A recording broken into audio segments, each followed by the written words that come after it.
قرآن اپنا اللہ تعالیٰ اپنی زبان اور اللہ تعالیٰ نے جو عربی زبان میں قرآن کو نازل کیا ہے وہ اعجاز اللہ تعالیٰ دکھانا چاہتے ہیں. یہ معجزہ ہے قرآن کا کہ ہر بار وہی بات ہے لیکن ایک نئے اسلوب کے ساتھ اور نئے لفظیات کے ساتھ قرآن مجید بات کو بیان کرتا ہے. تو انسان حیران رہ جاتا ہے کہ کیسے کیسے قرآن کے اندر نکات موجود ہیں. آج سائنس اور آج اس ٹیکنالوجی کے دور میں روزانہ ریسرچ آ رہی ہیں قرآن مجید کی آیتوں پر، اس کے نمبرز پر. قرآن مجید کے اندر جو ایک سائنس ہے پوری پوشیدہ، آج اس کے اوپر ریسرچ ہو رہی ہے اور دنیا قیامت تک کرتی رہے گی ریسرچ. لیکن کوئی اس قرآن مجید اور اللہ کے کلام کی تمام جو حدود ہیں ان تک آخر تک پہنچ ہی نہیں سکتا، یہ اللہ کو معلوم ہے. تو اللہ تعالیٰ نے توحید کا بیان کیا اور اس کے بعد رسالت کا ذکر ہوا. رسالت کے ضمن میں دیکھیں کچھ باتیں آپ ہمیشہ ذہن میں رکھیں کہ نبی علیہ السلام کی تسلی کے لیے، حضور اکرم صلی اللہ علیہ وسلم کی تسلی کے لیے یہ بتلایا گیا کہ سابقہ انبیاء کے ساتھ بھی ان لوگوں نے یہی معاملہ کیا جو جھٹلانے والے تھے اور ان کے ماننے والے بھی تھے. یعنی انکار، عداوت اور مخالفت کا سلسلہ جب بھی تھا اور آج بھی ہے.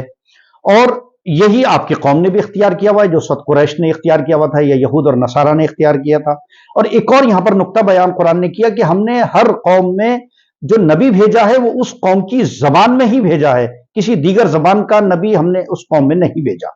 اور پچھلی قوموں کے کچھ شبہات تھے، یعنی جو ان کے ہاں جو چیزیں تھی، شبہات یعنی شبہات کہتے ہیں یعنی جو ان کے ہاں متس تھی، متھ جس کو کہتے ہیں انگریزی میں، وہ ان کے ان شبہات کا ذکر کیا. اس میں کیا تھا کہ اللہ تعالیٰ کے وجود کے بارے میں شک تھا. آج بھی ایسے لوگ موجود ہیں ملحدین کہ جو اللہ کے وجود کے بارے میں شک کرتے ہیں، یہ اس زمانے میں بھی تھا.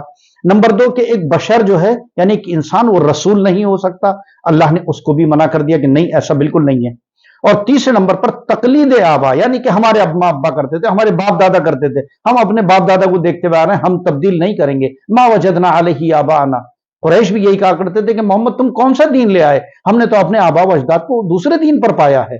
تو اللہ تعالیٰ نے ان تینوں شبہات کا ازالہ کیا اور یہ کہا کہ نہیں، ان شبہات کی کوئی جگہ نہیں ہے. اور پھر چوتھے نمبر پر قیامت، جیسے اس سے پہلے ہم نے ذکر کیا، اللہ تعالیٰ میزان قائم کرے گا اور جو نیک ہوں گے ان کو جنت، اور جو بدبخت ہوں گے اور جو جنہوں نے قیامت کا انکار کیا ہوگا، جنہوں نے کتاب کا انکار کیا ہوگا، انبیاء کا انکار کیا ہوگا، جنہوں نے اس دنیا کے اندر اللہ تعالیٰ کی نعمتوں کو جھٹلایا ہوگا، ناشکری کی ہوگی، اللہ تعالیٰ ان سب کو، ان بدبختوں کو جہنم رسید کرے گا. اور 5 اہم باتیں جو ہم نے کہی تھی، 4 اہم باتیں جو اس سورہ میں نظر آتی ہیں، وہ یہ کہ شکر سے نعمت میں اضافہ ہوتا ہے. لئن شکرتم لازیدنکم، قرآن کا صاف اعلان ہے.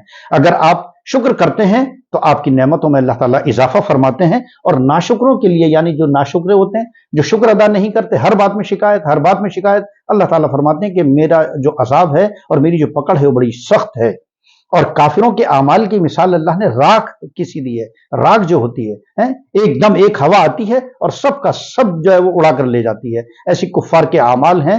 چونکہ ان کا بنیاد جو ہے وہ اللہ کا انکار ہے، تو آپ کتنی بڑی عمارت کھڑی کر لیں، لیکن اگر بنیاد ٹیڑھی ہوگی تو وہ عمارت بھی جو ہے وہ متزلزل رہے گی، کبھی بھی گر سکتی ہے.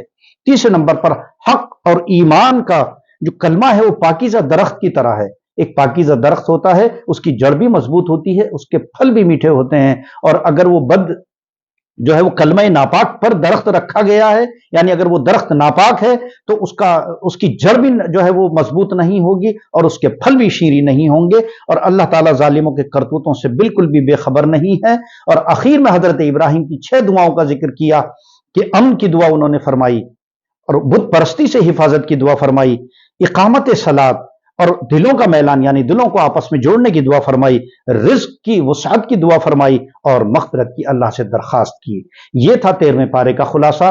ندیم ماہر کو اجازت دیجیے، آپ ہمیں دعاؤں میں یاد رکھیے، ہم آپ کو دعاؤں میں یاد رکھتے ہیں. اللہ تعالی ہمیں عمل کی توفیق عطا فرمائے.